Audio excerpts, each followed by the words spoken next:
Well, over the weekend, I had the opportunity to visit our troops fighting in Operation Epic Fury. We were on the ground, in CENTCOM on Saturday for about half the day. For reasons of operational security, so those troops are not targeted, the places and bases will not be named. Suffice it to say, the trip was an honor. I had a chance to bear witness, and I witnessed the best of America. I witnessed warriors, a brotherhood of men and women warriors all, active duty, guard, and reserve, united in their love for each other, their shared purpose, and their commitment to the mission. I witnessed sheer competency.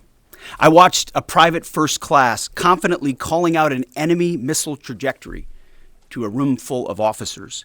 Everyone focused. The room was locked in. 2 enemy missiles successfully shot down. I spoke to Air Force and Navy pilots on the flight line who every day both deliver bombs deep into Iran, but also shoot down drones defending their base. Many had just returned from the skies of Iran and Tehran. I put on a headset and spoke to one crew in the cockpit, locked and loaded, each and every day. I witnessed ingenuity, American ingenuity. I met the young Army officer who figured out how to neutralize maneuvering enemy missiles, saving countless lives. His commander confirmed that the whoops and cheers erupted in the Tactical Operations Center when his new approach was first successful. I met the Air Force intel analyst who refines target packages faster than the enemy can adapt. I actually gave him my card and told him to keep me posted on the ground truth. I did the same with his boss, a colonel with a heart the size of Texas and a beautiful deployment mustache to match. I witnessed lethality.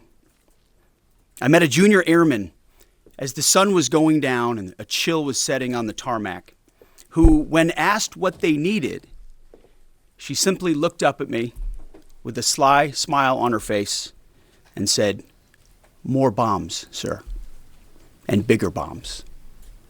We will happily oblige her." I met the Army targeting team who found and sunk the pride and joy of the Iranian Navy, their fighting position plastered with images of sunken enemy ships. And I witnessed urgency. Right when we landed, another C-17 landed just minutes after us. And within 30 seconds of the aircraft coming to a full stop, a team on the ground pulled up and the cargo was being uploaded. Wartime speed. To a man and to a woman, on the ground, in the air, on the flight line, and in the TOC, I heard, "We want everything faster, higher op tempo, wartime speed." The feeling was the exact opposite of the rotational units year after year in the wars in Iraq and Afghanistan that we're so familiar with. In those wars, it was always about the next rotation, never knowing when the mission would end or exactly what the mission was, year after year. Not with Epic Fury. I witnessed urgency to finish the job, urgency to achieve mission success, not looking at the next rotation, only moving as fast as possible to win. I got a chance to troop the line, to witness firsthand what we already know is true. I spoke to all ranks and all services, none of whom knew we were coming. It was not rehearsed or scripted. Sometimes we just wandered. What I witnessed was motivation. It was sheer mission focus. It was the American warrior unleashed. It was the kind of warfighting American spirit that comes with a clear mission against a determined enemy. A crew chief we flew with summed it up nicely. He said, "It's been a busy few weeks, sir. Tough stuff. But I'm so honored to be called up. This fight is long overdue. We need to address it for our kids. We cannot pass the buck. Please thank the president from us." I heard that time and time again. I asked each young American, "What do you need?" And nobody said better equipment. Nobody said more comfortable living conditions. Nobody said, "Send me home." Well, of course, eventually we want all those things. They do too. But what those Americans said to me, young and old, officer and NCO, male and female, black and white, was, let's finish the mission. Get us even more bombs, bigger bombs, more targets. Let us finish this. In fact, Admiral Cooper noted this morning that the 3 Air Force captains shot down by Kuwaiti-friendly fire early in the fight, weeks ago. They never left the theater. All dropped bombs over Tehran last night. These men and women live the Iranian threat every day, incoming missiles and drones, and know what a world looks like, what the world would look like if Iran had the most dangerous weapons in the world, a nuclear weapon. As President Trump has said time and time again for years, and in this administration, Iran cannot have a nuclear bomb, and they won't. These troops, they want to finish this fight for their kids and their grandkids. This is about history. This is about legacy. Success matters. And because of this president and these Americans, we're closer than ever before to winning. President Trump is doing what no other president had the guts to do. Previous presidents were all talk. He's all action. On the battlefield, because of the latitude the president has given us, American firepower is only increasing. Iran's decreasing. We have more and more options, and they have less. Just 1 month in, only 1 month, we set the terms. The upcoming days will be decisive. Iran knows that, and there's almost nothing they can militarily do about it. Yes, they will still shoot some missiles, but we will shoot them down. Of note, the last 24 hours saw the lowest number of enemy missiles and drones fired by Iran. They will go underground, but we will find them. We recently destroyed another one of their command bunkers. Leaders forced to flee. No water, no power, no oxygen, no command and control. Their faith in their caves diminishing. The latest intel is clear out of CENTCOM. Our strikes are damaging the morale of the Iranian military, leading to widespread desertions, key personnel shortages, and causing frustrations amongst senior leaders. Just last night, we had 200 dynamic strikes alone. Dynamic strike is a strike where a pilot leaves and during their flight, they get a new target set based on real-time intel given to them. A new launcher, a new location, a new troop formation. A dynamic target is one that changes while you're in the air because of improved intelligence. 200 dynamic strikes alone, in addition to the pre-planned targets.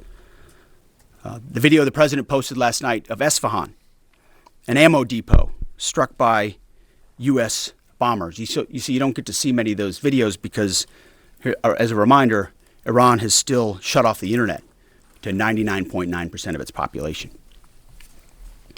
But if Iran is wise, they will cut a deal. President Trump doesn't bluff and he does not back down. You can ask Caine about that. The new Iranian regime should know that by now.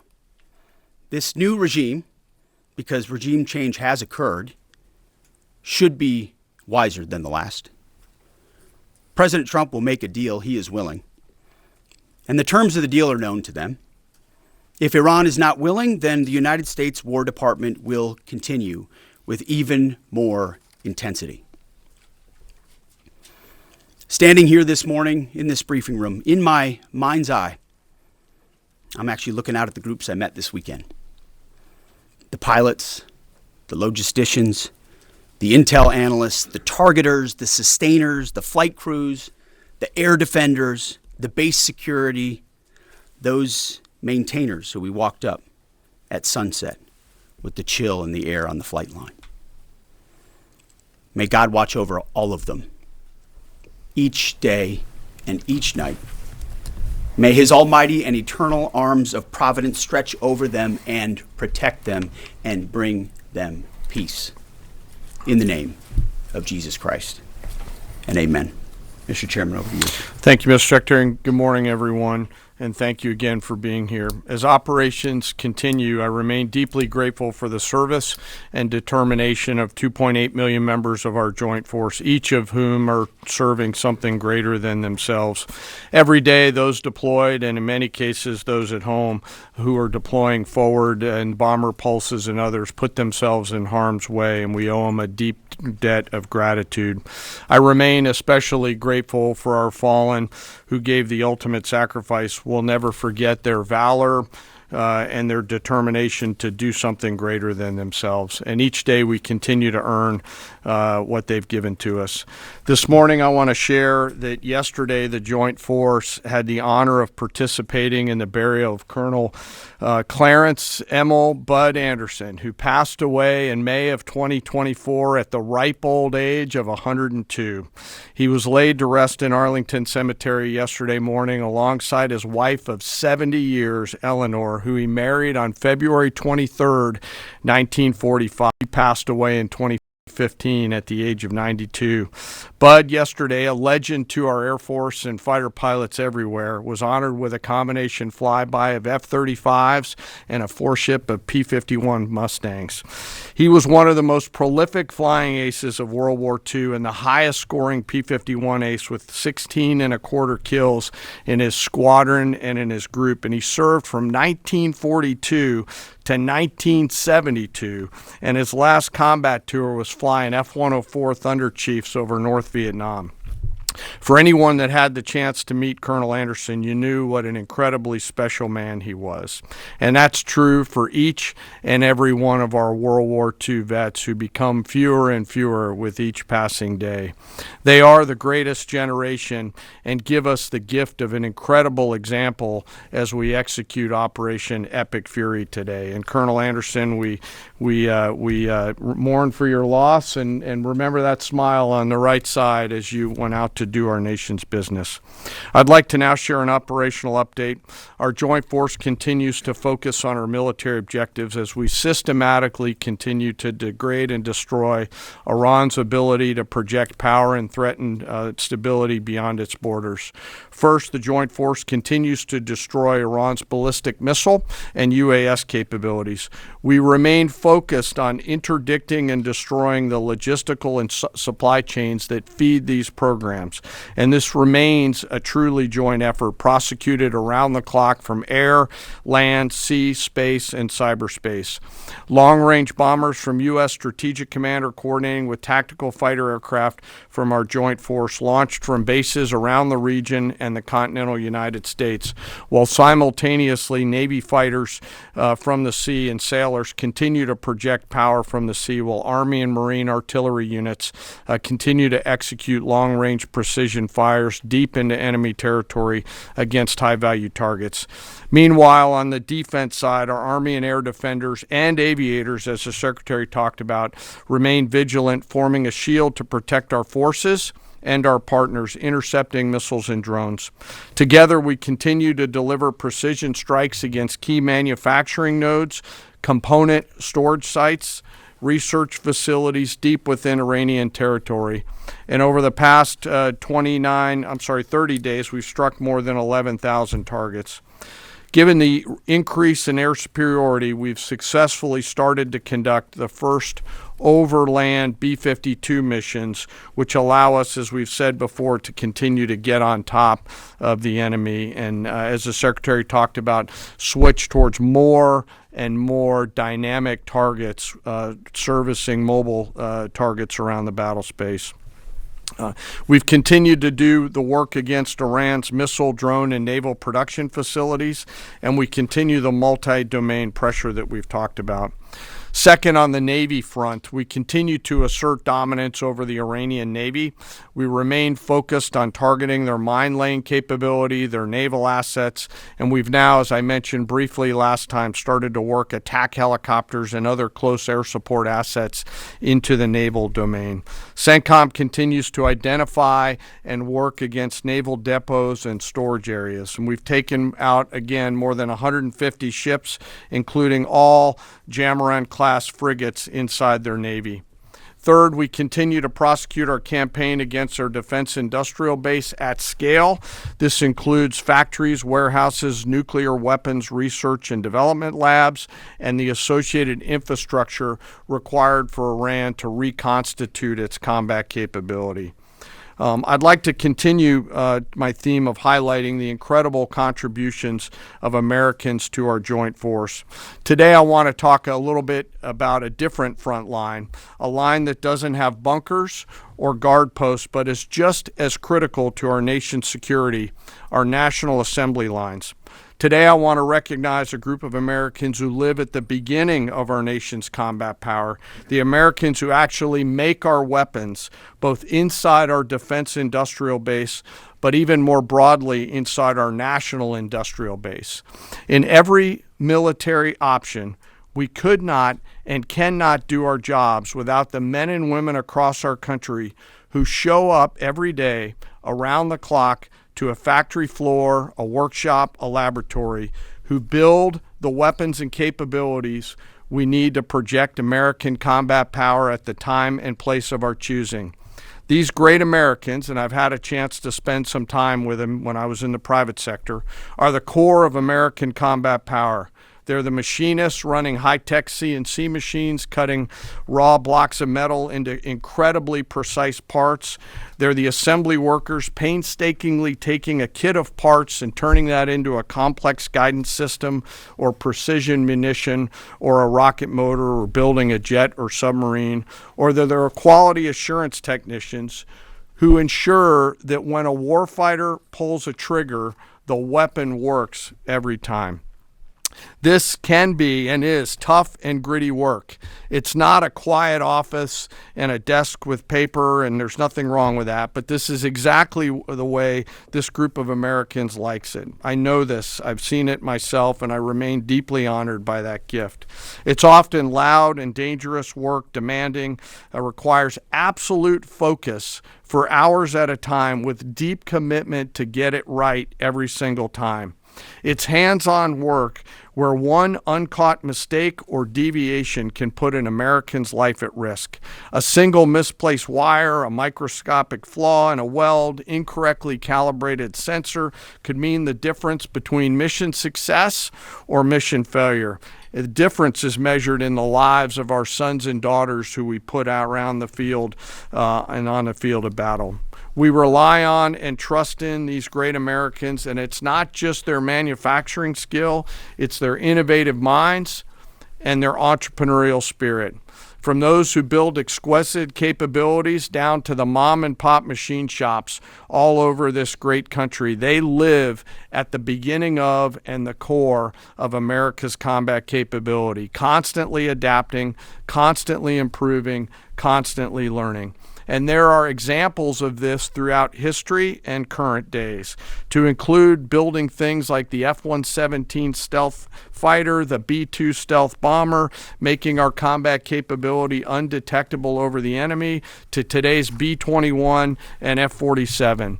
It's work like in the shipyards of the East Coast and Northeast side of the United States that go out and build America's nuclear submarines that allow us to patrol around the world at the time and place of our choosing. These innovators, these workers, these incredible Americans don't get the same glory as a fighter pilot returning to a carrier deck at night or an artilleryman sending rounds downrange, and yet they show up every single day, and without them, we could not do the work that we are tasked to do. 24/7, they build the tools that we need to do our business. The skill, the commitment, the patriotism, the dedication poured into every piece of combat capability and hardware is seen and felt out at the edge of the force, as the Secretary talked about those young bomb builders out in the desert that he had the chance to see.